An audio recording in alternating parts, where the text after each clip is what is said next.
Again, I am Daria, your anchor this evening, and today we're in conversation with the candidate of the Labour Party.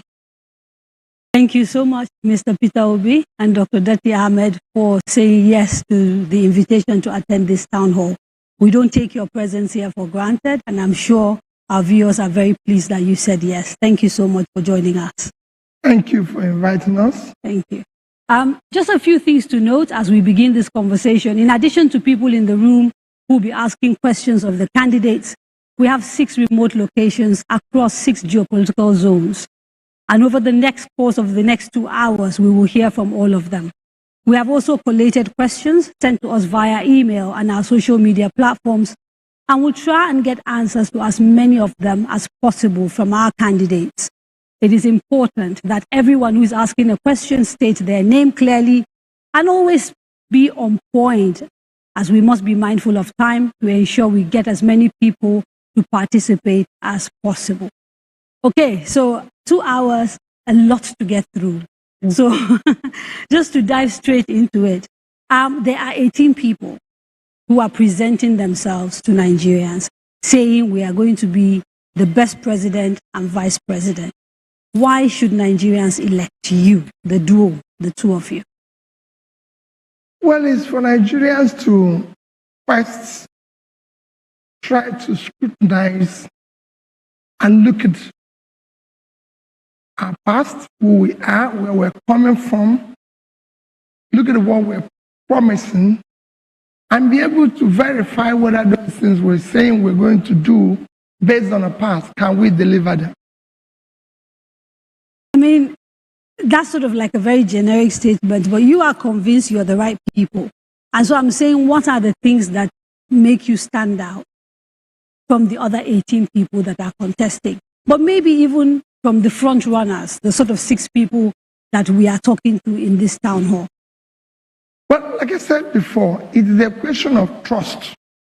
If you say you're going to do, for example, if somebody said, I'm going to fight corruption, it is important to scrutinize. We know the parameter of measuring corruption perception index, for example, in terms of nepotism, in terms of managing public assets and using them for the benefit of the people. Can we check where the person is coming from? And if somebody says, I'm doing this, check the past, that Baba Ahmed, like you mentioned in introduction, is an economist, have this past, built a business, is running a university, and everything. So if he says, I'm going to do something on education, you say, well, listen, so they're doing this. If I say I'm going to do this, what are these people doing? They've created wealth, they've managed resources. There's so many things you need to verify and say, well, based on this, maybe they will be able to. Okay. So maybe what we should do to make it easier for Nigerians is take some of the biggest issues facing the country and see if we can dive into them and what your ideas are regarding how to solve those problems. Starting perhaps with the biggest in the eyes of many people, and which is supposed to be the speciality of the two of you, which is the economy. We have big deficits in our budgets, for example. We are consuming things that are imported. We're not, a very productive country as things stand. The currency is in free fall. A whole lot of things happening with the economy. So from day one, what are the sort of things that you'll be looking at to rescue the Nigerian economy?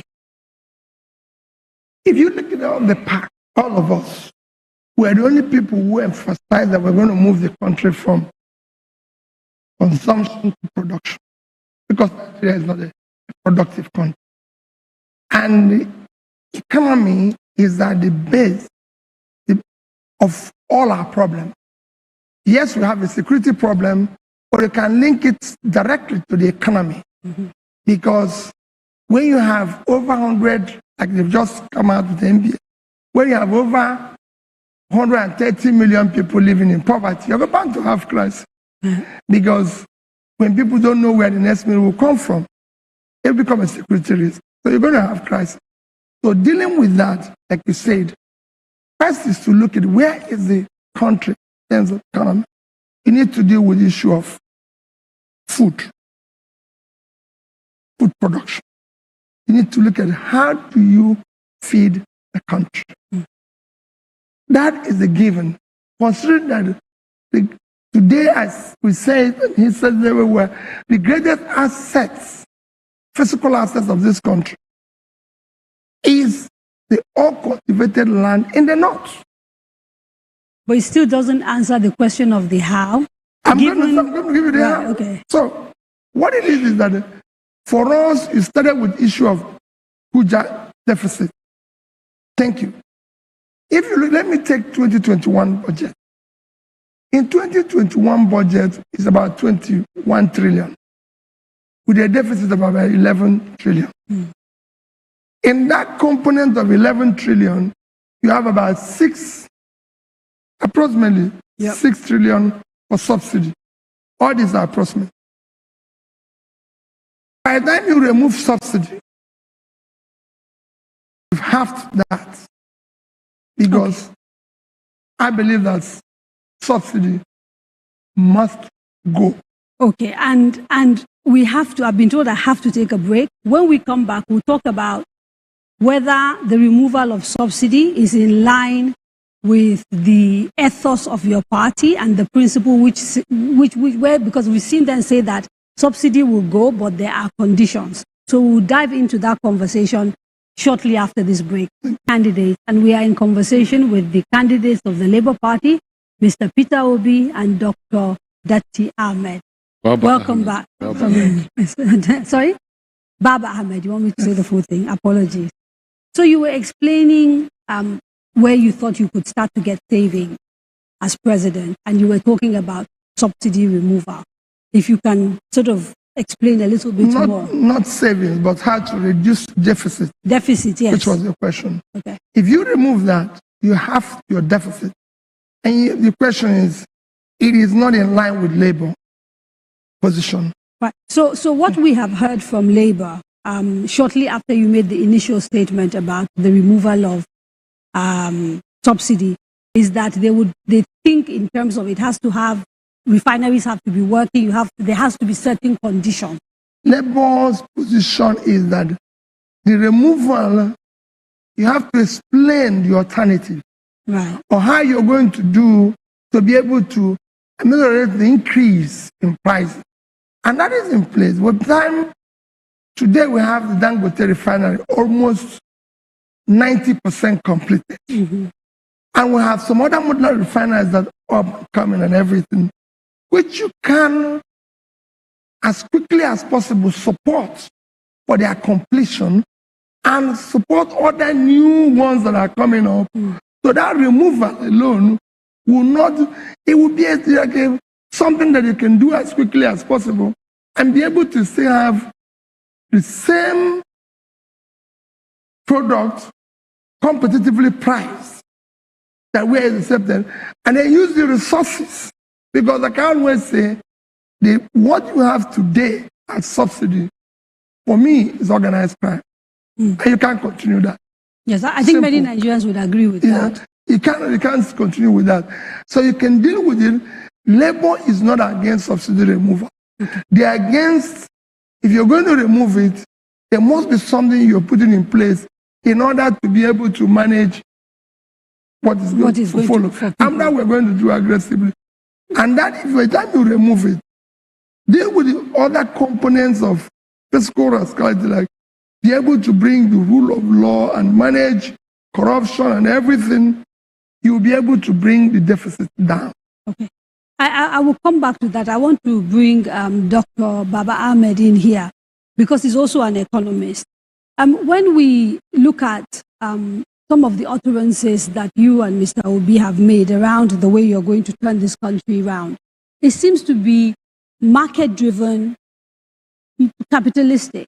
And the Labour Party calls itself a socialist party.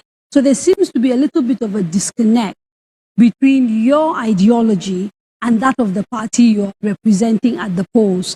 Are we misunderstanding this? Is your ideology very close to the Labour ideology, which tends to be socialist by their own saying, based on the what they say about themselves in the documents we've read?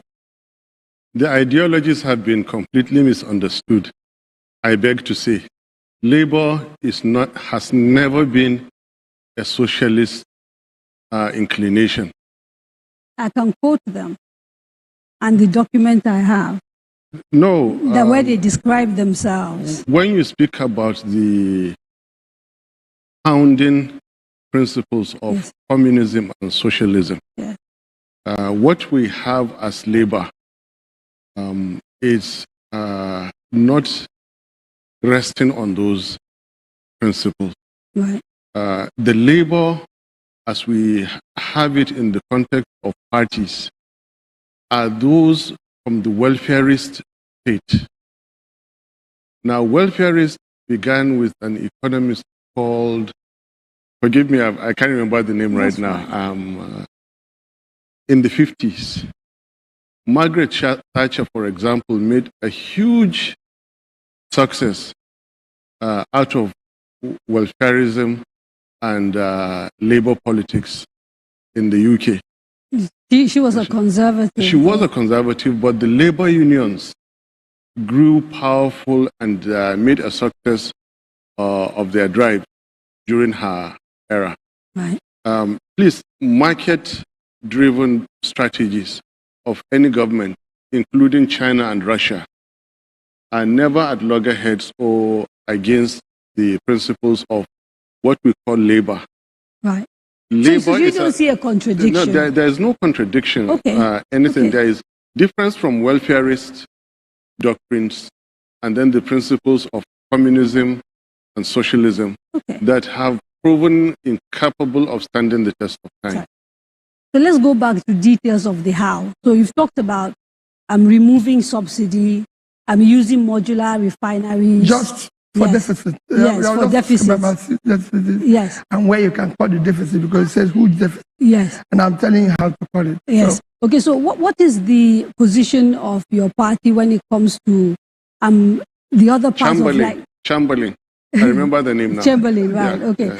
yeah. So we've seen, for example, the issue of multiple exchange rates and the impact that has had on the economy, the lack of confidence, the going up, the going down. What would be your position? Are you going to go for a unified foreign exchange regime? Will it be a staggered thing that you are going to do? How are you going to deal with this disparity when it comes to Naira and the value of the Naira, and how to sort of give it a little bit more oomph, if you like? Well, what you need to do is to look at the issue of why is Naira weak?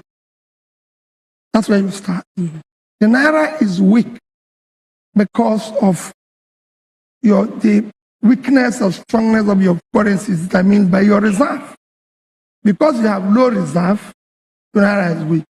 And low reserve is driven by low export.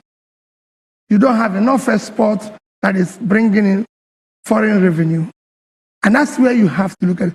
All this exchange models and everything, if you have the right export component and everything, which is why I said the country is not productive. If the country is productive and doing what they're supposed to do, you wouldn't even have an issue of this guy because your currency will be strong. Mm.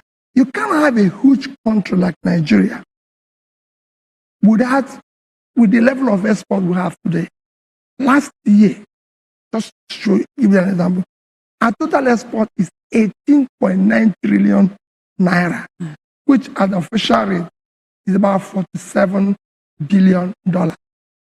At the rates anybody can get, about 650, is about under 30 billion. There's no way a country of this size can have that with the level, and I want you to allow me to give you an example of where. Please. So there's no way you can have that. We are 210 million people living on 923,000 square kilometers of land. Israel is 22,000 square kilometers. So if you minus them from us, we have 900,000 left. Yeah. Then about 8.9 million people, call it 9 million. So when you give them 10 million people, we have 210 million people left. The export last year is $59.8 billion. So they need to wise what we did for that number. Countries of our The size. how is where we... I'm going to tell you how now. I'm going to tell you how. Countries of our size. Let's put a country like Vietnam. Vietnam export last year is over 350 billion. 100 million people, which is half of our population, living on 331,000 square kilometers, which is a third of our land. What do they do? Vietnam total export, 90% is manufactured goods, which includes electronics, taste, and everything. How? You have to go back. First thing I said, you have to deal with the issue of feeding yourself. Right. If today you secure Nigeria, put serious effort to secure Nigeria, and your farmers go back, resuscitate your Bank of Agriculture, fund and support agriculture meaningfully, the way it should be, where those vast empty land in the north will become productive. And I want to, we will come back again to the how, because I have questions around, you raised issues around power, but the audience, you know, this is a town hall, it's not a Q&A. Yes. I want to try and bring in questions from people in the audience and also people watching from the house. So we are taking audience questions. There's a gentleman in green, one in white, and another one in green over there. We'll take about 4 and then come back. I think they've given you something to write? Problem. Yes, and everything. So let's start with the gentleman in green. Yes, by the right-hand side here. No, there's a gentleman here, yes. We start here. We will get to all of you, I promise. Please introduce yourself. Good evening, Mr. PeterObi and Dr. Daria. My name is Dr. Nyakachi Unubogu. I'm a marketing professional, been around Nigeria a lot. And the questions I'm going to ask you are not around the economy. The question I'm going to ask you is around Nigeria. The biggest challenge we have today, apart from economy, is building a united, indivisible nation, one that we'll all be proud of. And when we see what's happening in the elections today, there's a lot of mistrust, there's a lot of backbiting, bickering, and it just seems that the electionary season is making it worse for us. I'm going to ask you a very controversial but direct question. Would PeterObi and Dr. Daria be willing, in the interest of Nigeria, to work with any of the other two candidates to ensure that we build, call it a government of national unity, a government that eliminates the bickering and the fights we have today in this political space? Will you be able to? Because at the end of the day, that is what we want as a nation. A strong, free, indivisible, united Thank Nigeria. you. Thank you very much. The next question, please. Yes, there's a mic on that side. So if we go that row, because there are like 2-3 people there. Yes, sir. Please don't forget to tell us who you are. Yeah, I must say day 4 and Daria is still looking glittering. A great excellency, Mr. PeterObi, the rock, the man generating the much buzz right now. I can almost say that what I heard in the news today, when I seem to be speculating that there could be a runoff, I can almost trace it to the fact that you are in the race. Almost say that. And that's for that. I've dropped on you a lot, sir. I've heard many things you've said and generated excitement, no doubt. But then, I ask, have you embraced climate change, global warming, greenhouse effect? And why have I asked? I read recently how that the president of Uganda, Museveni, decried the reprehensible double standard of the West when it comes to climate change. Germany is about closing down some windmills just to open some coal mines. On the one hand, they tell you that climate change is real, that we should reduce carbon effect, and what have you. I'm asking His Excellency, how is he going to tackle that if he believes in that? And I'm just thinking aloud, with respect to the Vice President, you run a private university.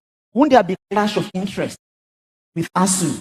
Your university must thrive, your personal university must thrive, but then ASU too must be solved. So how do you go about this? Thank you. The person next to him, please.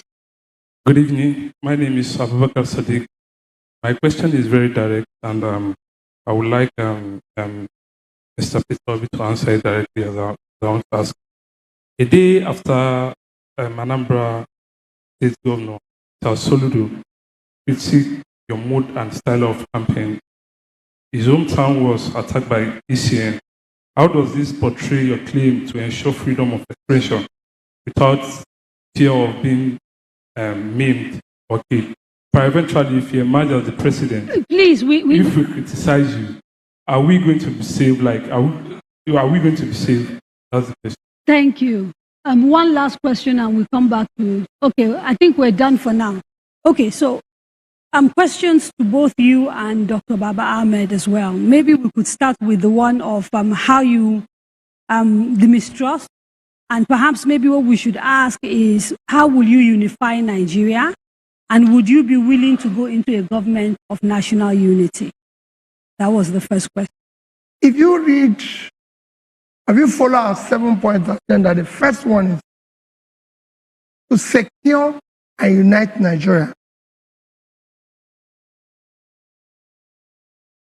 It is our commitment to ensure that to ensure the security of life and property of Nigerians, and to show a united and one Nigeria.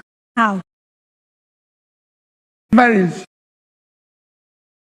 by ensuring that there is equity, justice, and doing things following the rule of law. If you check on my transits and everywhere, or Baba Ahmed's own, you will not see where we've made statements like, don't vote for these people because they're from here, or statement like somebody said, I'll send Peter back to where he's coming from. We are people who have all over the place. I come from the southeast.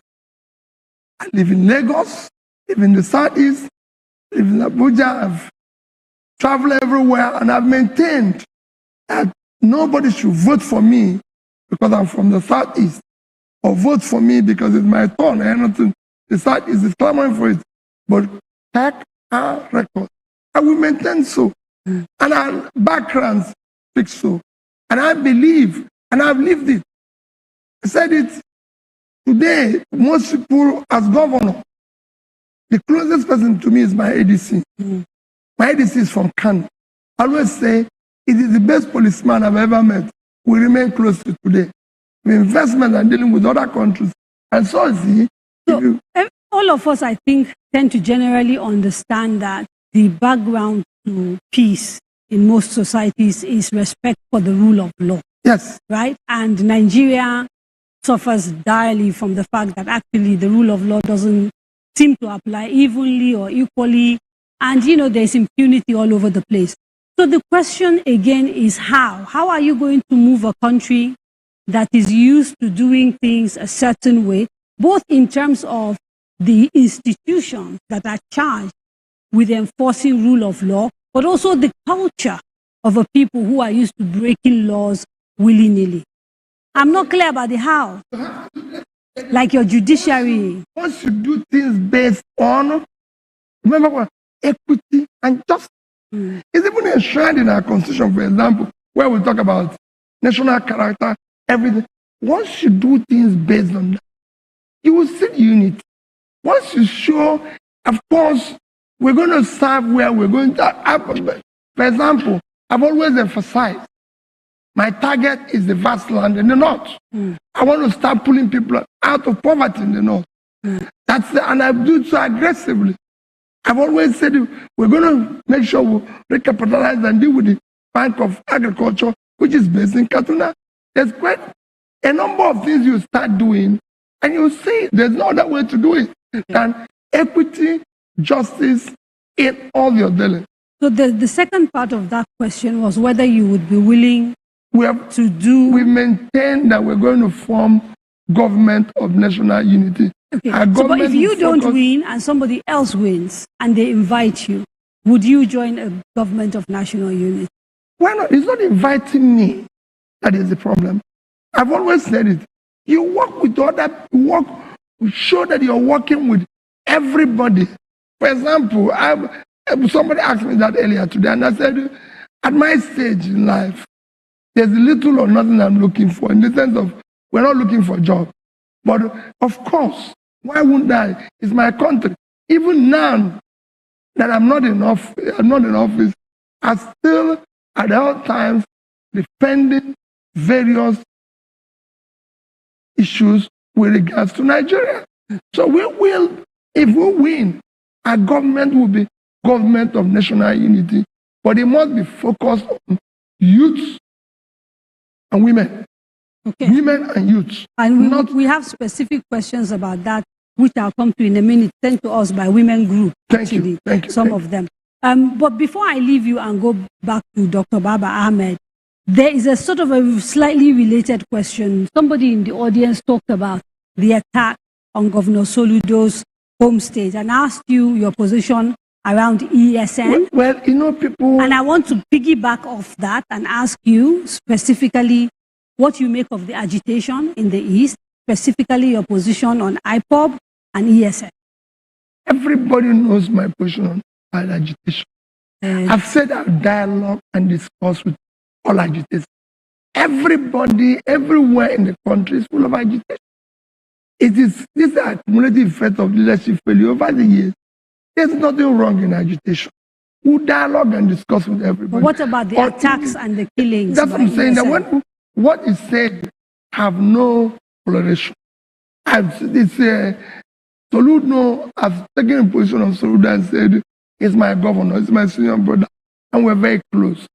What he said is his opinion. You cannot attack people for expressing their opinion. Otherwise, we'll be attacking everybody on the road every day. Do you know how many people that tell me every day, you don't know what you're doing? If you said, I would have attacked yourself if I'm doing that. Everybody's telling me they don't have. So I have never knowingly, Peter, knowingly, said use a bad language. So would you condemn anybody. ESN now for all the attacks we've seen? No, I cannot condemn because I'm not sure who is doing what. You can't just come and be condemning people until somebody says, hey, wait a minute, how can I go?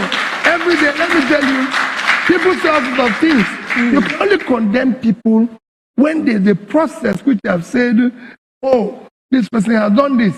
So you don't believe Nigerian security services when INEC offices are attacked, when people have been killed? The late Dora Akunyeli lost her husband, and they say it is ESN.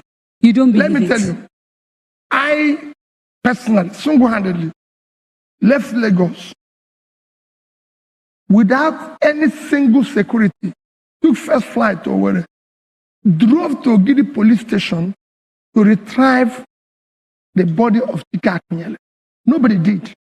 I single-handedly, when I heard it, and everybody knows, I was the last person to visit Dora Akunyele, a hospital in India, before she died.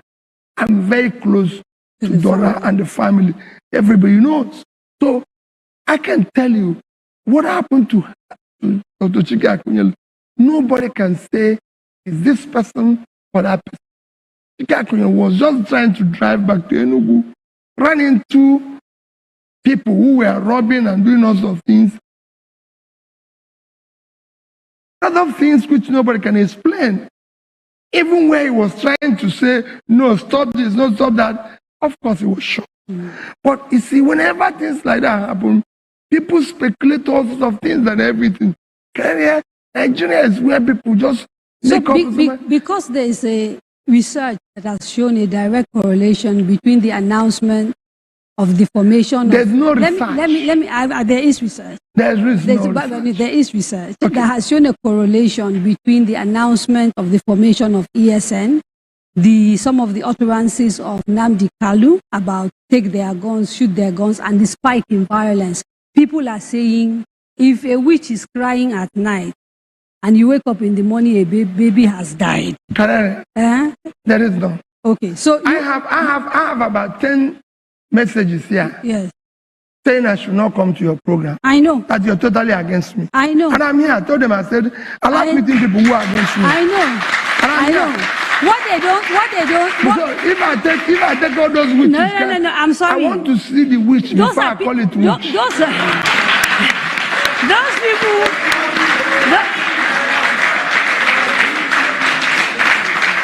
Beautiful people. Eh? No, what it is that if people tell you not to come and answer questions that have been asked freely, then they are not ready for you to become.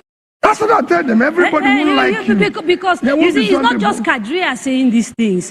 Every candidate who comes here, I put to them the things that are being discussed on social media and in the public space. And it is in their interest to answer Nigerians. So that's why you said yes. You know what I tell them? And I'm happy you said yes. I said, my sister, go there. Thank you. You know, and I believe you, I'm my grateful. sister. Let me move to the questions for Dr. Baba Ahmed. You were asked about your position on education, given the fact that you own a private university, and whether, as vice president, your government will have some sort of clash when it comes to dealing with ASU, who represent teachers in public universities that are government-owned, versus sort of you, who sort of make money from educating people. I don't make money from educating people. I make a career out of educating people. Right. Please explain. Your school is not free, is it? Then existing data, which is verifiable, my friend is welcome to see. There is no correlation with the length of time and the number of students in federal universities and state universities out of the classrooms and our enrollment. We happen to be completely in different market segments. So there is absolutely no clash of interest between my humble self acting in the capacity of a vice president and how private and public universities are run. How would you bring in fact, your knowledge of where education? Contradiction will be is while somebody like me will be vice president and ASU would ever go on strike. Okay, so here is the question. I would like to do, with the kind permission of Mr. President, is the way he says he wants to sit down and dialogue with agitating groups. While he's doing that, I would like another group to quickly sit with ASU and extract a commitment that in that 4-year period, they will not go on strike. Okay. So please, there is actually no link between the interest of well-run private university and how ASU goes on strike. In fact, I was most pained all the time for those 8 months. I just cannot believe that the trillions of naira in the Nigerian university system were allowed to waste. Okay, let's dig deeper a little bit into something you inferred in answering that question, which is that your knowledge of the way education works will come to bear in the way you solve the issues of tertiary education. Talk to us a little bit more about what your plan would be for higher education in Nigeria. And then if we have time, you go into foundational education as well. How are you going to improve education given where it is at the moment? There is something generic. Permit me to use this analogy of the DNA that composes the cell, that composes the organ, that composes the system of an organism. See, in the DNA of governance is that function of procurement. You procure security, you procure works, you procure education, you procure healthcare, and where you're not efficient in doing that, all hell will let loose. So there is a generic answer to the specific question you are giving me, and which is bringing us to the systems level I always speak about. If I speak about procurement, it touches education, it touches security, and everything else. So every naira spent in the education sector, and for that matter, any other government function, we are trying to run a government that will extract the fullest value for all amounts spent. That is what we're about. This is the first way to deliver good governance. We will not spend money carelessly in such a way that 90% goes to personal, political, and group interest. What No. I'm interested in trying to find out from you and from Dr. Baba Allow me to Ahmed finish and answering your Okay. question. Okay, but there are people The waiting. moment money spent on education goes 100% in providing the infrastructure, the equipment, the welfare of personnel and the students, you are retaining 100% of your resources. Okay. This is what we stand for. Over and above that, you come to systems, procedures, and practices. And these are places where you have a little tweaking to do. The curricula will go into international best practices, like the best courses that will bring us out of consumption to production. Right. Recently, I was pained to hear that a very noble profession was being rubbished by someone who's aspiring to high office. You see, the production of water is life. Water saves life. Mm. And maybe we can relate that to the question on climate change. Let me finish. And you see, we are looking at areas where you would introduce new courses, clean energy, waste management. And I really want to dive into them, right? you. But look at our time. It Then doesn't seem like it. when you're asking big questions, you're asking important questions. I am. And you're asking questions that mean a lot to us. Yes, I So understand. I can take the whole of my energy, the whole of tonight, speaking to you about We education. don't have tonight. Sadly, we have only... you know that song, Give Me Tonight? We don't have tonight. We only have a few minutes. The reason I want is that there's another question somebody asked on climate change. Yeah. And since you're talking about water and water being life, I thought Mr. Obi could use that as his launching pad to talk about your position on climate change, on the environment, on what we're seeing happening. And then we will go to our remote locations and come back and talk about energy and energy transition. How about that? Okay. Okay, he's raising his finger. Okay. Okay. Okay, well, for climate change, first that we will do everything possible to follow the protocol. Right. Because there's already an agreement which Nigeria is signatory. So what you do is to, within that agreement you've accepted, you do everything possible to follow the protocol. Where it is impossible, we will be able to navigate and communicate effectively. But if you look at some of the things, let me just use the issue of like this flooding issue, the one we're facing today. Yes. It's over the years, it's something that is doing. Over the years, there have been contracts and everything that have been awarded to dredge and desilt the Niger and River Benue. If you have been doing that, one, you have a means of water transportation which is greatly missing today. For a lot of your cargoes and allowing trucks on your road and damaging your roads and all that. If you've been doing that, you have enough to take in the flooding that would be, or even channeling the water, building dams. When we talk about agriculture and eradication that is happening in the north, you have water to channel there. And dredging that should not be difficult to do.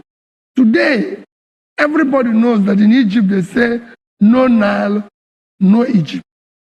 Egypt have maintained the Nile in terms of hedging, tilting, making it become a huge means of transportation and everything. And if Egypt can do it, Nigeria can do it. Nile, everybody knows, is over 1,000 longer, 1,000 kilometers longer than River Niger and River Benue put together. Nile is 6,650 kilometers long, while Niger is 4,184. Right. I don't know these numbers. So all those things put together, this is if they can do it, we can do it. Okay. It's a Are question of you managing. committing to dredging the Benue and the Niger if you become president? Of course, the contracts have already been going. It's just that people have been collecting the money and going away. All right. Nobody will collect contract and go away under our government. Okay. Let's see if we can. We have young audiences across 6 Nigerian universities, 6 locations, and I want to see if they are ready with their questions, starting with Bayero University, Kano. Hello, Bayero. Can you hear us? Hello, and welcome to Kano State. We are in Bayero University, Kano. My name is Stephen Enoch, and students have been paying close attention. We want to ask so many questions, but we have only 2 people who can ask the questions. We have Esther Michael and Rahman Adiza. Let's start with Esther Michael. Hello, good evening. My name is Esther Michael, 11. Good evening. My name is Esther Michael, a level 300 student of mass communication, Bayero University, Kano. Well, my question goes thus. The Nigerian power sector has been privatized, and yet the Nigerian government keeps spending billions of naira to private enterprise in form of support. Now, it is apparent that the power sector is not working as we keep having system collapse every now and then. Now, I would like you to tell us, what would you do differently to make the Nigerian power sector work again? Thank you very much. Yes, and we have Rahman Adeza, who has a question to ask Mr. Obi. Good evening, Mr. Obi. I am Rahman Adeza from Mass Communication Level 4 student.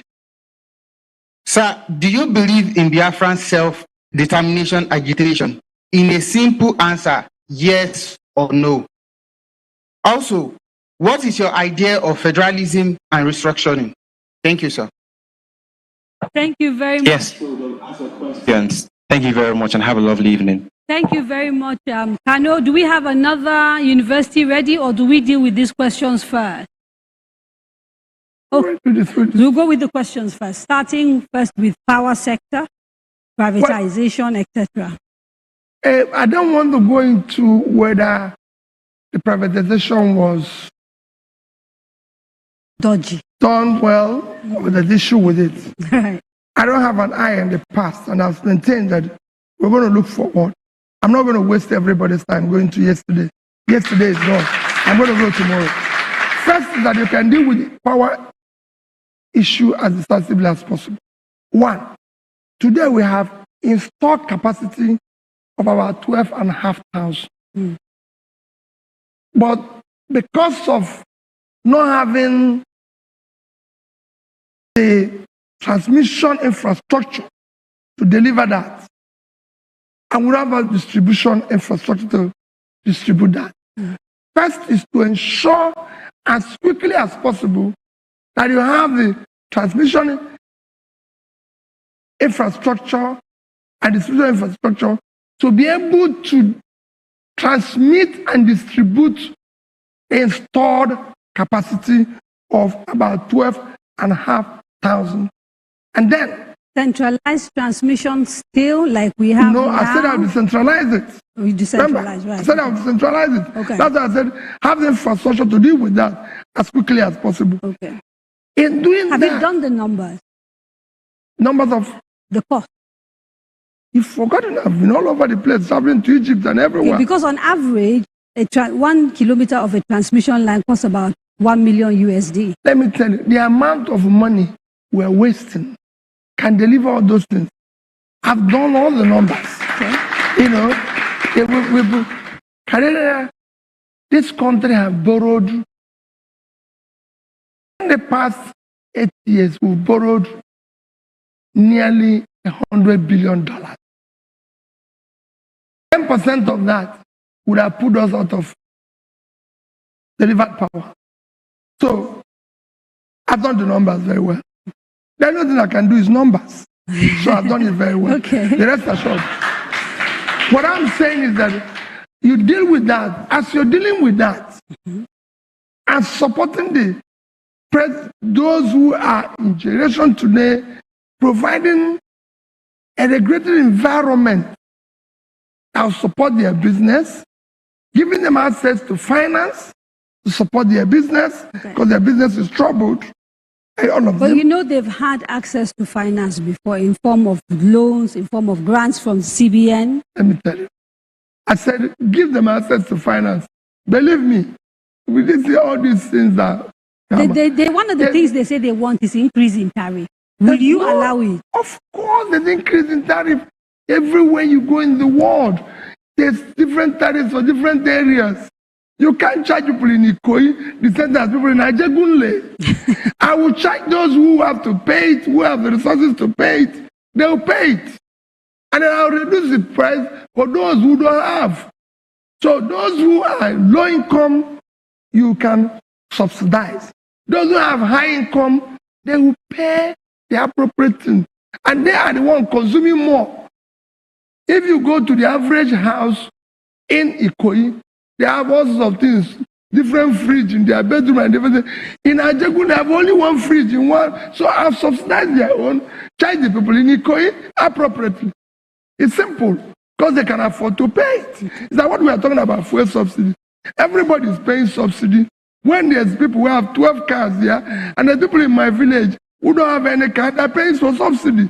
So we want to charge people appropriately based on their where we can make money from it. But that's delivering power, we will deal decisively with it. South Africa declared emergency power when they are generating 50,000. And we are generating 5,000. We declare war. You declare war on power? War on power. What does war look like on power in practical terms? Is that more money? Okay. We are going to allow people, we are going to say anybody can generate up to 100 megawatts without license. Anybody who can generate power, if you can do 1 megawatt in your generator, anything you can do to have power, we will support you. We will give you all the support you need. No caveat, or there will be caveats and regulation and... Or there will be regulation, but the regulation will not be where it's impeded by all sorts of restrictions, tax, supervision. There will be proper supervision, there will be proper details, but we're not going to waste your time by various taxes, blockages, and everything. If you want to start today, we'll make sure that by tomorrow you're on and going, and we will support you. And for example, I give you, if you go to Aba, we had a facility that has been up and running there for almost 15 years. I will put everything possible, including ensuring that all taxes, levies, everything is removed immediately. I want to see power. Let me turn to, thank you. And then, okay. Yes, there's a second question that was asked, and I actually think maybe you are the one that should try and answer it. What is your position regarding the agitation for the state of Biafra and people's right to self-determination? Can you allow Mr. President to answer? Yes. It's better for you. If you choose. No, I will, let me tell you. His answering will make more sense than me. I've said it. He said it, my young, because at this stage, I haven't had 2 graduates. I'll call the person who asked the question a son. Yes. Because I have 2 graduates at home. Let me tell you, when it comes to the issue of agitation, it's not yes or no. People agitate everywhere, even in my house. You know?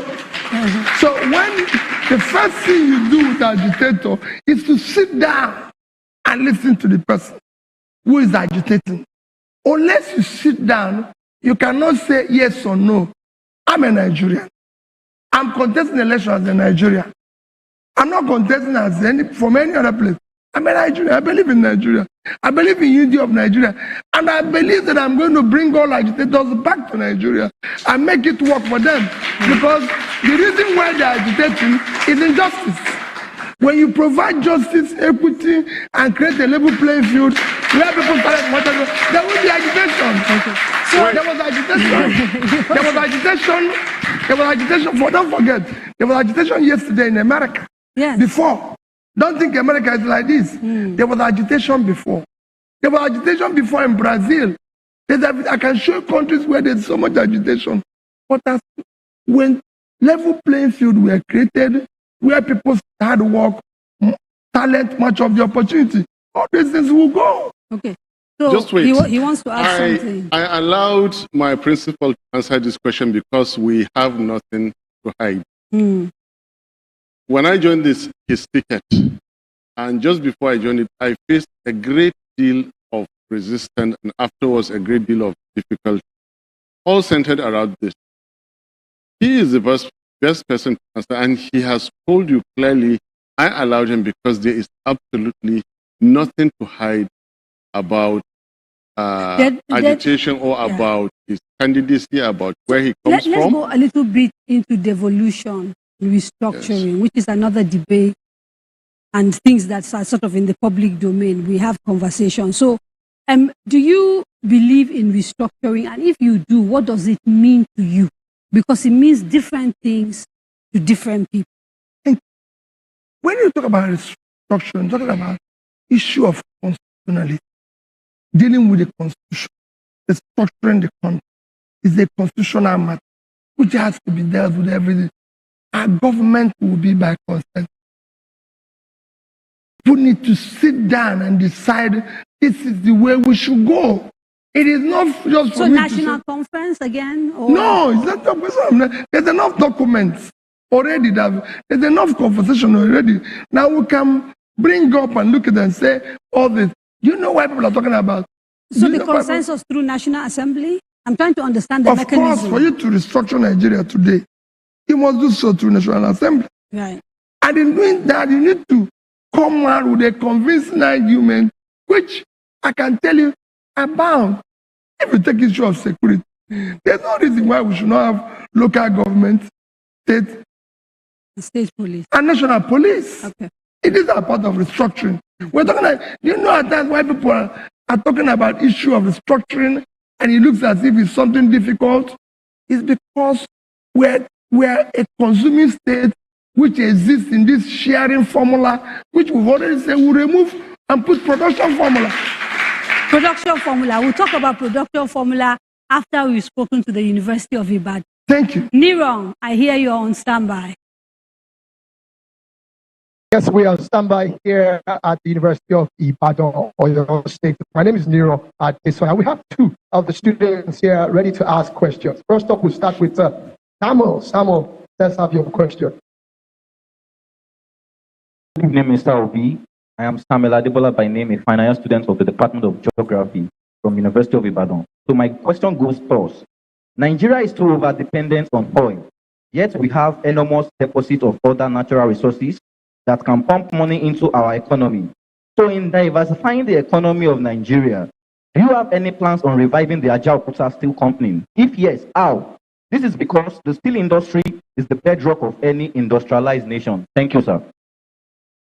Thank you very much. Okay, that's coming from Samuel. We have another question coming from Temitope, who is also right here as well. Temitope. Good evening, Mr. Peter and Dr. Dati. My name is Temitope Shola, a startup founder, also from the University of Ibadan. I've been promised to make Nigeria a producing country. What roles would startup and SMEs play in growing the economy under your administration? And clearly state what your plans are for budding entrepreneurs in the country. Thank you very much.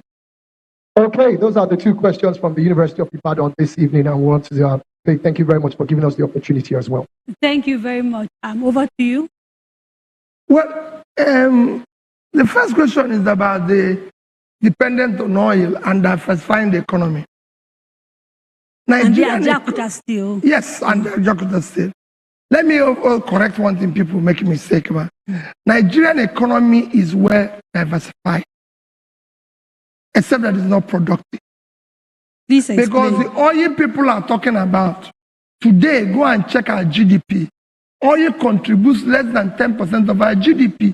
However, oil is 50% of government income. No, I'm coming. It's 50% of government revenue and about 80% of our foreign exchange revenue, because we have not made the other area productive. For example, oil agriculture contributes about 21% of the GDP when oil is doing less than 10%. But we allow that oil because we are not a productive economy. In doing that, and it talks about other natural resources. That is also going back. Yes, we have natural resources, but it's then going back to the same, going back to the same extractive industry, which to me is a diminishing asset. Mm-hmm. We want to go to intellectual production, the third, fourth industrial revolution, which is now brain. That is what we need to invest. And in doing that, so when I told you about Vietnam export, yes, I said it's less than 10% natural resource. Yeah. Electronics is something percent. They are doing 60 billion. Mm. If they're doing clothing, 32 billion. Footwear, they are doing more in footwear almost than we're doing about what we're doing in oil. Mm. So agriculture, let me give you an example of what I use every day. Netherlands, our total export, I told you, is under 30 billion. Netherlands is 33,000 square kilometers. The agricultural export last year is 103 billion euros, $120 billion. When Niger State, where we have 7 local governments occupied by bandits, is 76.3 thousand square, 2.5 times Netherlands. So we move this country from consumption to production by investing first in agriculture so we can feed ourselves and export. Okay, so this sounds all really amazing and fantastic, but I have a question about the immediacy and the urgency of some of the issues that are facing us. I can see how over a year or 2 years, you can begin to do some of these things. If I think in terms of setting up, agricultural places, getting people educated to produce shoes, all of that, these things take time. In the sense of the immediate issues facing us, as we speak today, people are getting kidnapped. As we speak today, farmers are paying ransom in order to go and farm, and some are not even farming I told you that our priority is to secure the country. Okay, so that is number one should priority. We talk a little bit about that and the how? No, I'm not going to tell you how. Why? I can't tell you how I'm going to catch them. How can I tell you how now on this stage? If I tell you they won't be there and they'll find another route. So I'm not. All I say is that we are going to be. Call me career. I and Daria Ahmed will be in charge. Okay. I'm going to be commander-in-chief. I'm going to be in charge. I will make security a priority, and the security we are going to put in place will be responsive and responsible. Okay. So if we're not delivering, whoever is in charge. 2 things that come up when you say that. As far as I know, and I can't say I know everything, it's possible I'm wrong, right? As far as I know, none of you has any experience of dealing with the sort of insecurity that Nigeria is facing now. Absolutely untrue. Okay, I said maybe I'm wrong. He's a military man. I said maybe I'm wrong. So I said as far as I know. So if I'm wrong, you tell me I'm wrong. Can I just say something? Yes. The moment you have the people in power not stealing your money, you're already getting richer. The moment they announce a government who are not complicit in bringing insecurity to your country, you are already defeating insurgency and banditry and terror. That is... The moment they announce a group of people who mean business and who know business, can you pause a little? Your economy is already fixing itself. Dr. Ahmed, just pause for me a little. All right. You made a statement that is very heavy. Very serious, because we're having a national conversation watched by millions. You talked about a government that is complicit in bringing insecurity. Yes. Implying that you believe that there are people in government of that this particular government. Daria, you can is never implicit. tie me down. You can never put me in trouble. I'm asking you to clarify. I'm asking you to clarify what you said. Yes. You said it. I didn't say it. And let me repeat. The moment you have a government in place that is not complicit in bringing insecurity to your country, you are already defeating banditry. And you won't expand on that. The moment we say it, the goalposts change. Okay. Because if I talk now, and again, if I talk now, they will say it's because I'm anti. Meanwhile, I am a people's. I have to ask the question. That's my job. Your question is asking that. Okay. Right? Adria, Okay. a lot has happened. Yes. To Nigeria. Nigeria is a very, very peaceful country. Used to be. No, it still is a very peaceful country, because if despite all the evils that have happened to Nigeria, we are still managing to keep the numbers so low, I think Nigerians by nature are peaceful. Okay. So you won't tell us how you will solve insecurity because you believe you'll be giving away your secret. Nigerian forces. Let me give you one of the examples. Okay. Kadria, people really like my name, Sha. if you start pulling people out of poverty, you start reducing criminality. It is number one thing for Brazil, Mexico. I can call countries, that kind of countries, whereas Southeast Asia have used to fight insecurity. Right. So, I mean, the reason why I'm kind of looking at my phone is I'm looking at the numbers. The other ones who deal with, there was two questions, but I haven't finished the questions. The second question was, I didn't even get to the issue of, it was talking about the issue of Jakarta Steel and everything. Yes. All those projects will be looked into, see their viability. What are you doing differently from this government? Because this government does have a steel program. And Ajakuta is being discussed while another steel plant has, is in the process of being built. What are you going to do differently? I don't want to say anything we're going to do differently, but we are different people. Okay. That's what I believe in. Okay. If you believe that two of us are wealth creators, we're not wealth sharers. We didn't benefit from what is being shared. We created wealth. I've created wealth. I've built people. Both in private and as a public person, run corporations that are successful.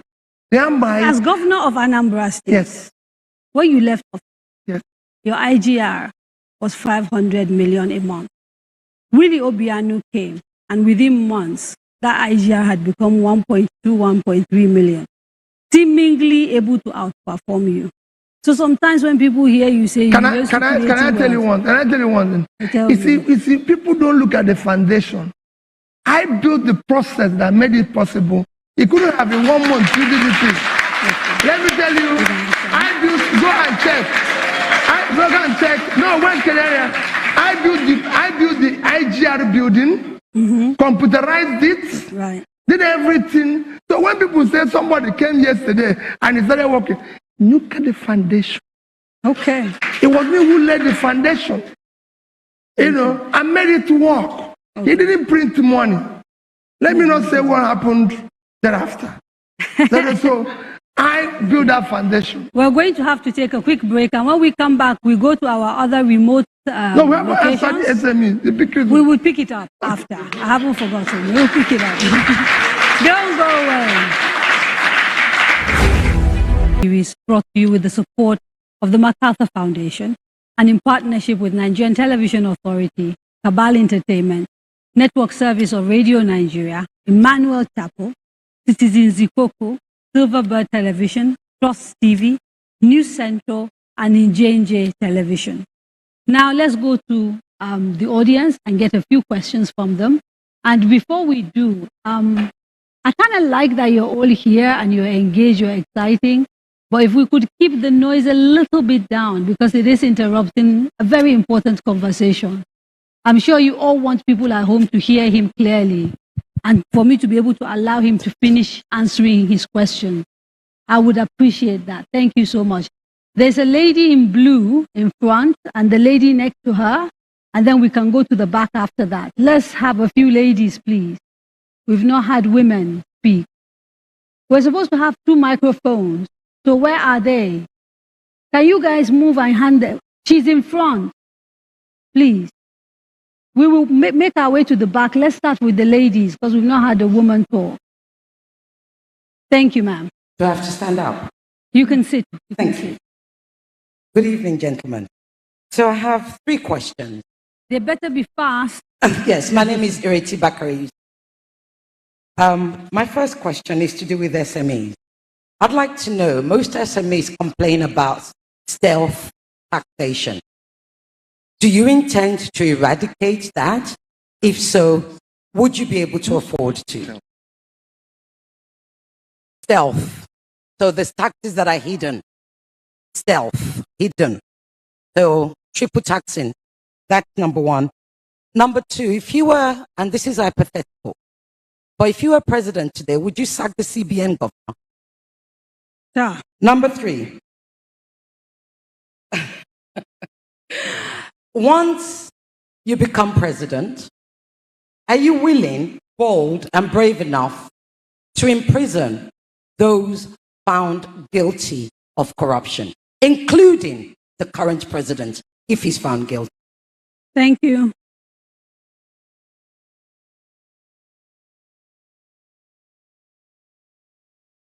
Good day, everyone. My name is Priscilla Amadi.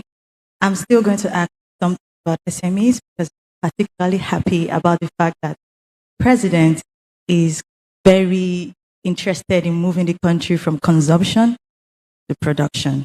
According to the Nigerian Bureau of Statistics, SMEs in Nigeria have contributed about 48% of the national GDP in the last 5 years.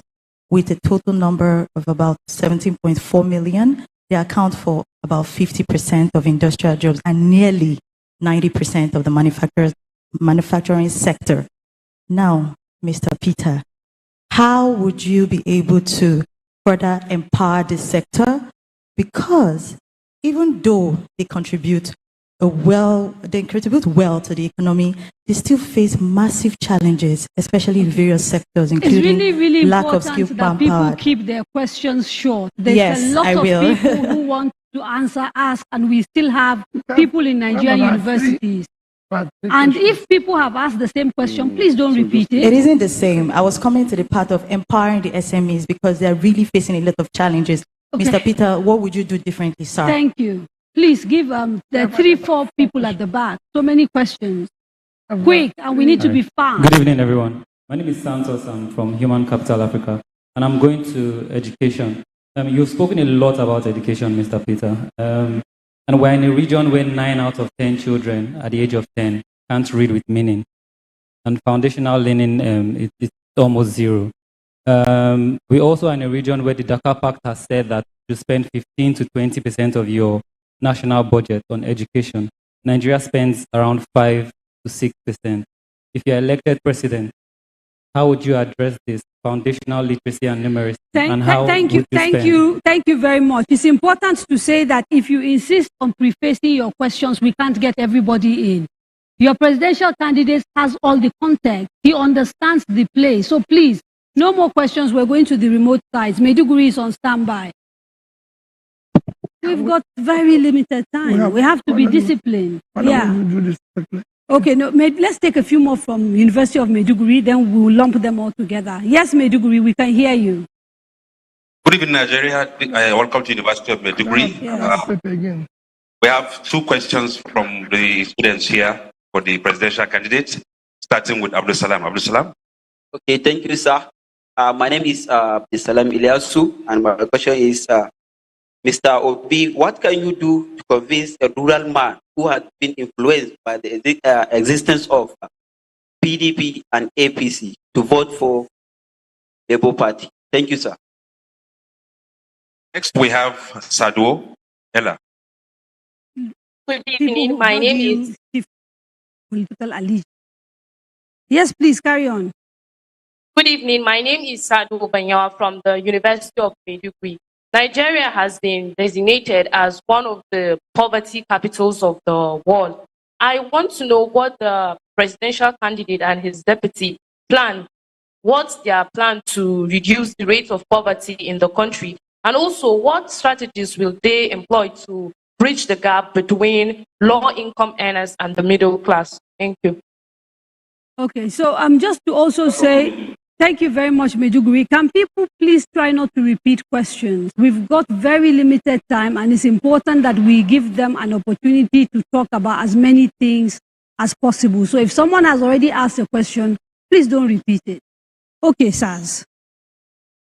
Let's come back to you. Well, let me start from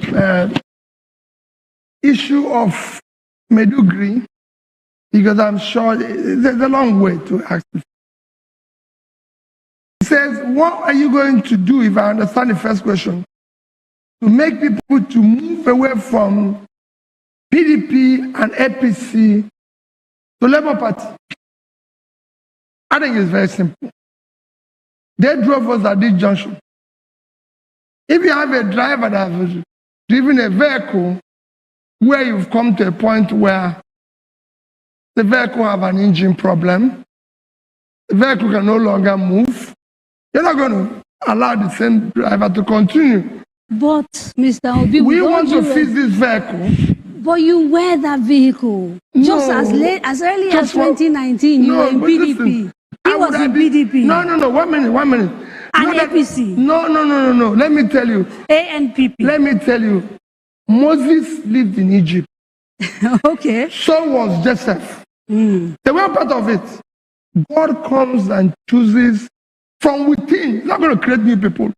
From within those who are there already. And say these people can serve the situation. So it didn't create new people. It didn't create new creation. It is from the same people that he said, so I'm picking this one. This is not old wine, just packaged in new bottles. No, this is new wine. But we have been existing with the old wine because they are not. But they found out that we cannot continue living with this. You know, it's like you live in an environment where you find out that this environment, you're not part of it. All the first-class leaders that we have all over the world, we are part of the same society. But they decided we can no longer live this way. Even discoveries with all the people who have done it everywhere, it is people challenging the status quo. That's what we're doing today. Okay. That's what Labour Party is doing. I mean, that's what you're seeing something different. So people will say you are status quo, but let's move on. How do we pull people out of poverty? Yes. I got the question. And will you sack CBN governor? No, I'm going to come to that. Okay. You know, pulling people out of the poverty is what we are preaching when we are taking from consumption to production. The problem is that we're not getting a grasp of exactly how this is going to happen. You are not seeing it. It doesn't. You see, when you want to change a society, because majority of the people, including yourself, live off the old order, they don't see the future. That's why they say leader must be a visionary. We want to understand the vision. State, let me give you an example. Yes. When I went to Anambra State and said to people, our education cannot continue to be at 26. We're going to change our education. We're going to change this. They said, no, you can't do this because we're not seeing it. You know, when you were talking about me being impeached in production, you forgot that when I challenged my election, people say it's impossible to come through the court. When I was impeached, people say it's impossible to come back. And later, when I challenged interpretation of tenure of governor, they say it's impossible. So people are not seeing that. We are creators. We're seeing the future. And I can tell you, how do people... You ask me and let me just clarify. We are not saying you don't have a vision. Let me tell you. What we want to see is understand the roadmap to that vision. I want to tell you the how. People are here about MSMEs. Micro, small businesses is the foundation of every economy. Even in the South, in the West. In the West. Globally. Let me use what we can call a developing and those who are starting, to give you an example. And I'm going to use big countries like China, Indonesia, and Vietnam. history. To give you an example, in China, MSMEs controls 60% of the production, 60% of the export, and about 60% of the employment. And they contribute 50% of the revenue. So how is that going to happen here? Thank you. First is that you must articulate a proper agenda like China. In China today, if you look at the overall banking lending in China, about 20% to 25% of the lending is dedicated to MSMEs.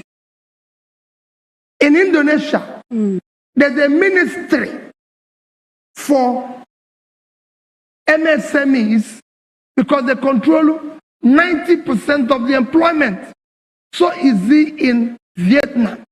In Nigeria, out of about, I think it's over 30 trillion lending today and everything, MSMEs control less than 5%. So how are you going to encourage banks, which are private enterprises, to give loans to SMEs? Because this is the answers we're looking for. Listen, I'm coming from that side. Okay. Don't forget. I know. That's why I'm asking. My life is about finance.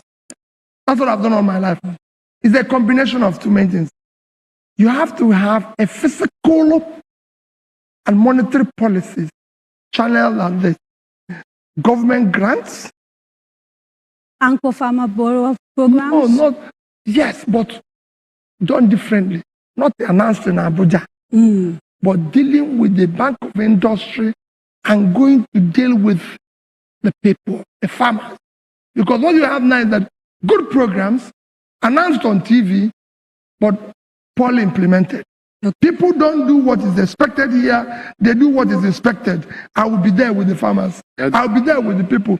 I'll supply it directly and I'll get it done. Daria, yes. Can I just comment? Yes, please.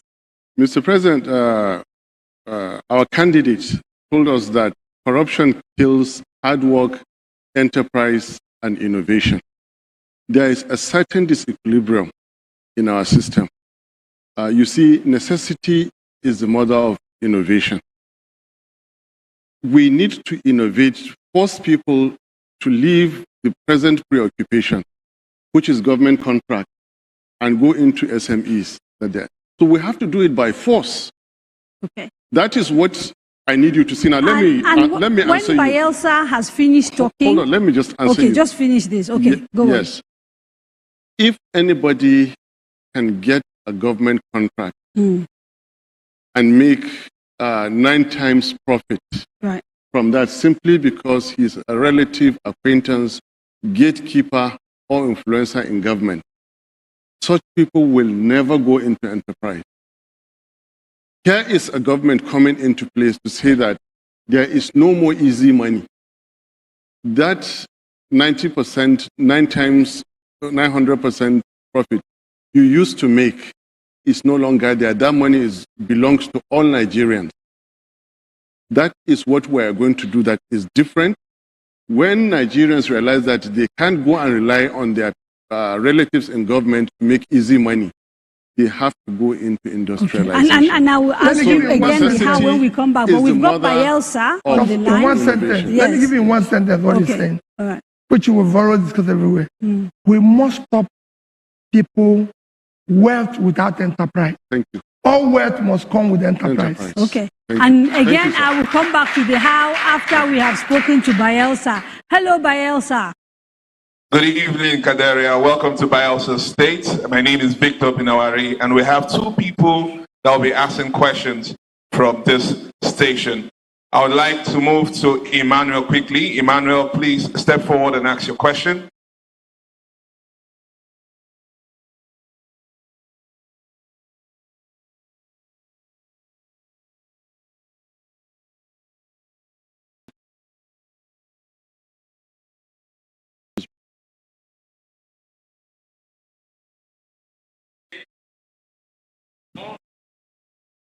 Thank you, sir.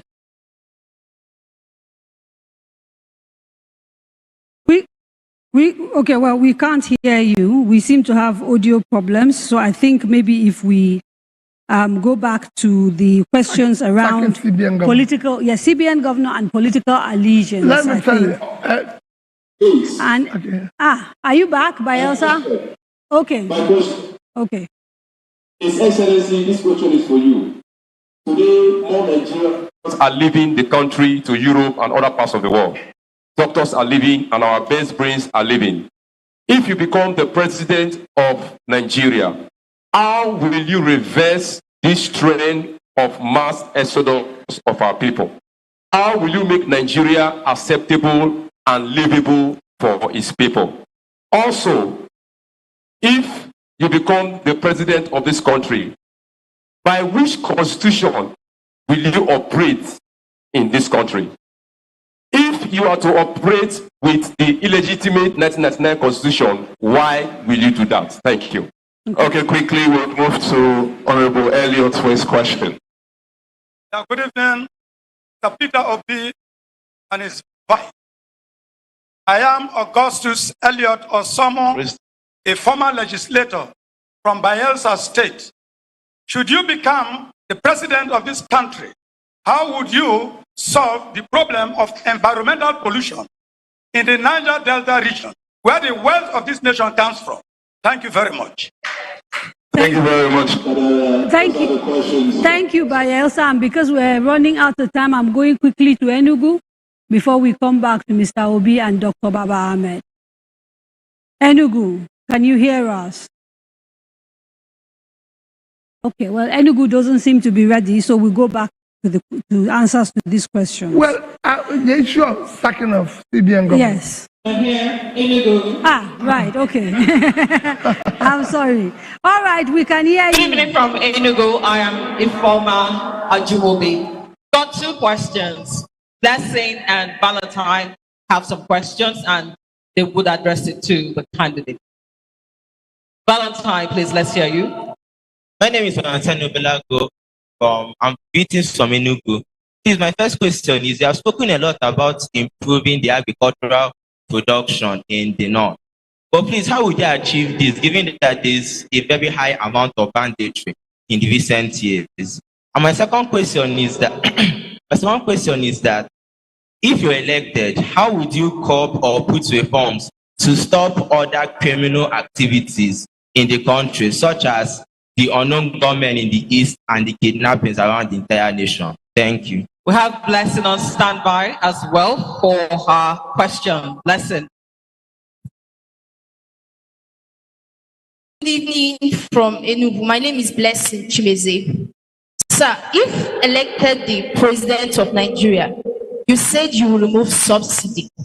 So I want to know, how do you intend to manage the effects of subsidy removal on the masses, particularly? Because this will result to the increase of the cost of fuel and also to the increase of commodities in the market. Thank you.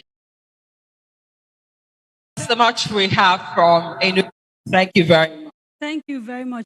And if you could treat this almost like a rapid fire round because of time. Second of CBN governor, it depends on the reason.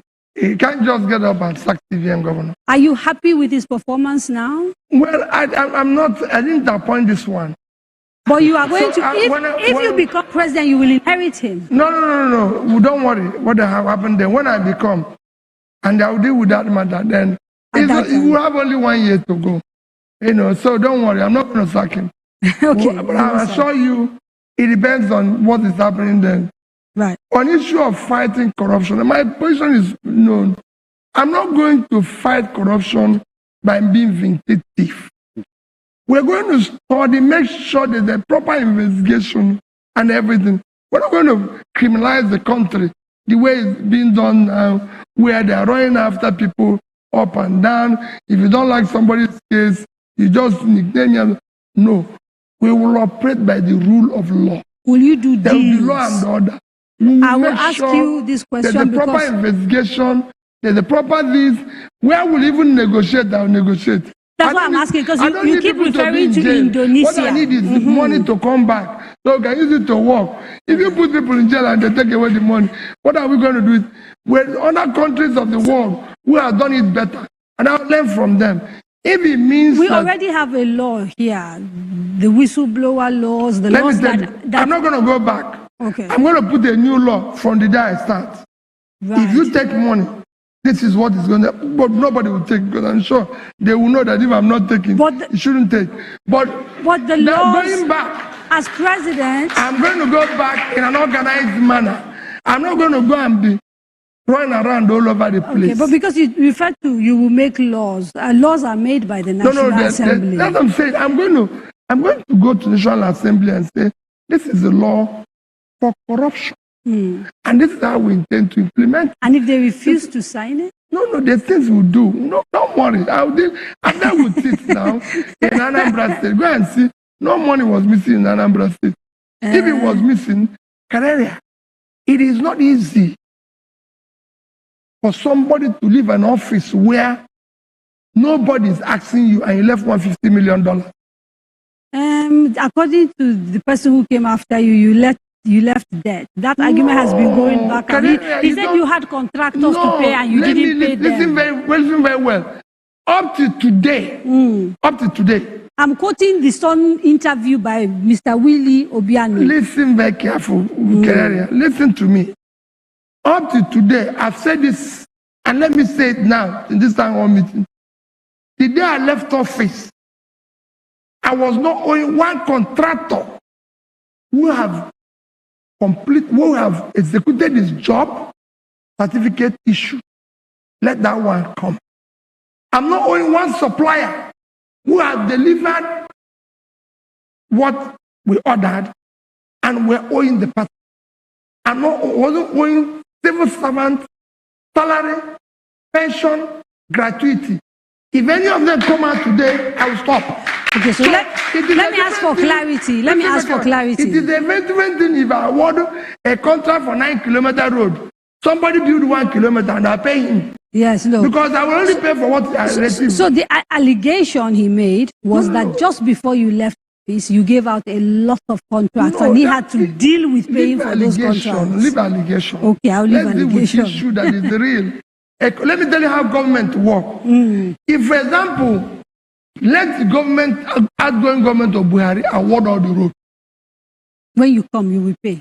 No, when I come, the one you do, you pay. Another person will come, do his own and pay. Okay. That's how you can. Nobody finishes everything.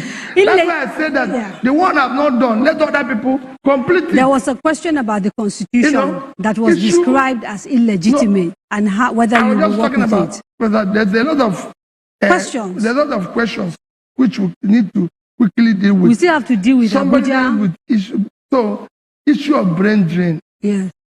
Let me tell you, everywhere in the world where there's been a brain drain, actually, if they do the right thing, you know what will happen? All those brain drain, I tell them, there will be brain gain.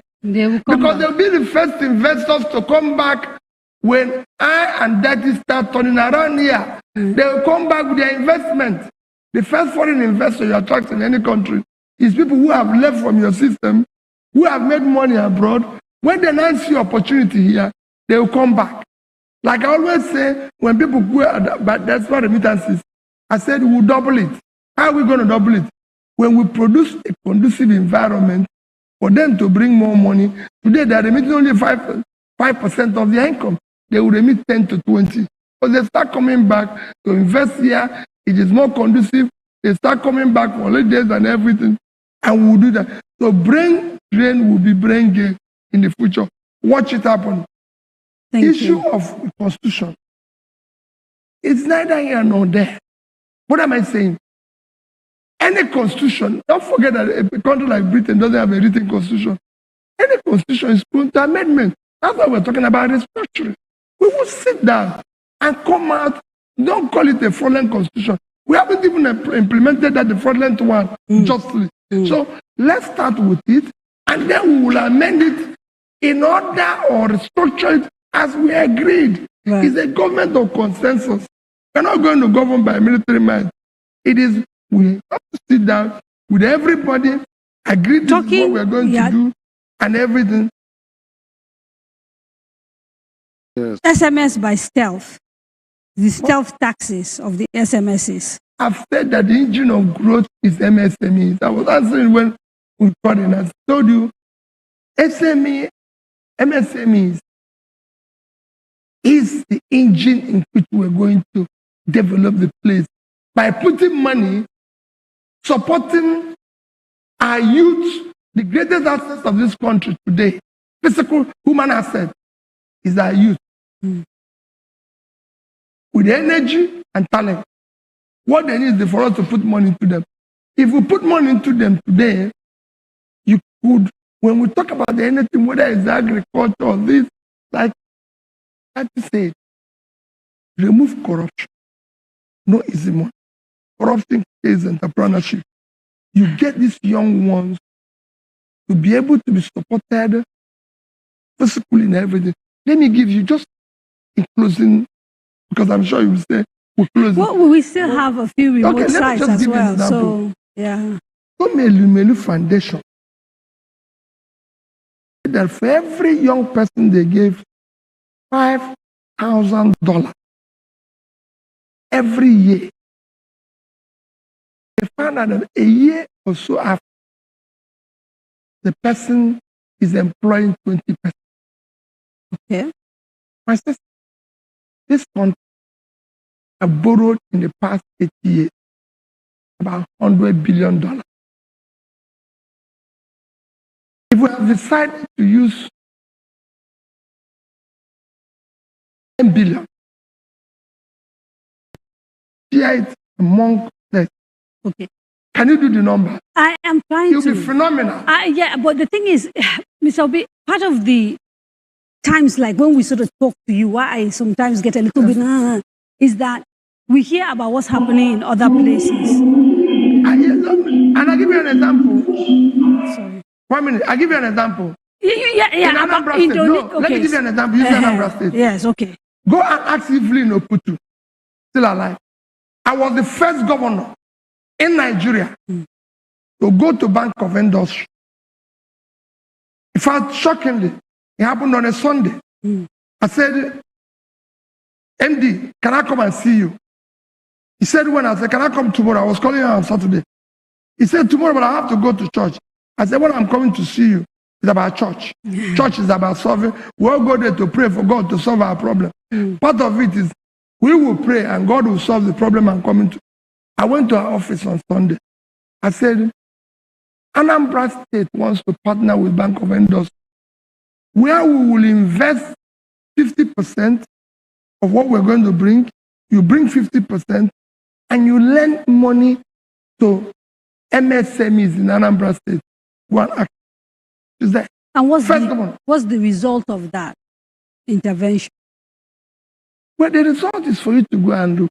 No, you know, people have said there are Nigerians that can't go to Anambra. You have to tell them. In 2014, when I left office, go and check. In terms of poverty, lowest place we have poverty, Anambra is number 3 with 11.2%. Okay. People, I've had people even say, I said, they don't know. 11.2. After Lagos, is one of that states, is Anambra State. Go and check. Thank you very much. We need to go to Abuja quickly. We're running out of time, and I don't want people who've taken the trouble to sit down. Oh, where are we going? The social media questions are not ready. Is Abuja ready? Okay. All right. So we'll carry on talking. Let me. Okay, yes. can I just you want to say add something? 2 things regarding the Nigerian youth flowing out of Nigeria? Yeah. I said that it is better to have brain drain than to have a brain in the drain. It is necessary to protect the future of our youth by allowing them to go and get the careers they can get elsewhere, and otherwise they could not have been able to get here. That is when His Excellency said that, and that can be followed by brain gain. Then the other issue I want to add here is that why buy fuel cheap and buy security expensively? This has to do with the removal of subsidy. Some people are simply looking at the price of refined petroleum product. You buy it cheap, and then you buy security more expensive. Does that make sense? And what we're saying is that there is a way to reform governance, at the same time reshaping industries and businesses. So if you remove what is in subsidy and solve the problem of security, security is cheaper. You cannot put a naira figure to it. Okay. So, I mean, we keep talking about subsidy. This is by far a better gain, trade-off to make. It's more sensible. It touches the entire society. Who has a car, who doesn't have a car, consuming security. But I hear you, but if I could ask, for a sort of a more broadened conversation around energy and energy security and diversification and the fact that increasingly, very soon, our oil is actually going to be worthless because, the rest of the world is moving and looking at doing clean energy and all sorts of things. And I'm just sitting here and I'm wondering whether you guys have put together a policy that is in tandem with the realities of today and tomorrow and what is being projected to happen. Because even the petrol, even if we now go back to, let's say, full production, within a very short period of time, our oil is no longer going to be valuable. Maybe to us, right? But not to the rest of the world. And so I'm listening, I'm thinking, okay, where is the sort of the forward thinking, the ideas? That's what we're telling you about production. You are talking in generalities and not specific. It's the generality. I've told you that it's a simple thing. We will invest in key development areas, which is, if you talk about HDI, you talk about HDI, what is in HDI? Right. Health, education, and per capita. Okay. Which is pulling people out of poverty. Yes. The question you ask is, how are you delivering health, for example? As governor, what did I do to these three? Yeah, if I remember correctly, doctors were on strike during your time for about 11 months. You see, even teachers were on strike. So it's not only doctors. And when they go to strike, but when you bring a change, all those who live off the old order will go on strike. Okay. Nigeria will be on strike when we start. Let's be because let me tell you, when all these people who are living off the old order are going to protest. Okay. You realize going to go out. You realize I keep trying to get us to go to the granular level, and we keep talking about generalities. Right. When I became so governor, health, for example, let me ask specific questions. When I became At the governor, moment, you talk about human capital. Let me tell you, when I became governor, we decided we were going to deal with health. Yes. We found out we didn't even have the human infrastructure needed for primary care. No single school of nursing, midwifery, health technology, everything was accredited in the entire state. And I want to, it's on tape, so go and verify. I said, listen, we're going to deal with it. They came with all sorts of plans. I said, no, we're going to partner with agencies that are dealing with it already. We have Church of Nigeria. They have School of Nursing, School of Midwifery, all this in a hospital called Iyenu. We have other facilities owned by these churches and development agencies. So where are we going to put money doing a new one? Because you're talking about strike. Because if I put money down, today go to Anambra State, we have over a dozen combined School of Nursing, School of Midwifery, School of Health Technology, all functional. I built the fastest teaching hospital ever built in Federal Republic of Nigeria. Odumegwu Ojukwu Teaching Hospital today. He has built the biggest private hospital, teaching hospital in Nigeria today. I built the fastest as a governor. So I can go on and tell you what I did in health. Yes. In education, I don't need to. Only just yesterday, a bishop said, Peter, we should be able to replicate what he did in education nationally. where we move from number 26 to number 1. Besides, the only measure of development between the year 2000 and year 2015 is Millennium Development Goals. Yes. I started implementing it in year 2007. When it was concluded in year 2015, I was number 1 in this country. So it is just a question of how. On top of all this that I said, I've said it where you say people are doubting. I've called the 3 banks where I left money. None of them have ever come and say, I didn't leave money. What you hear is that, not even the person that handed over say I didn't leave money.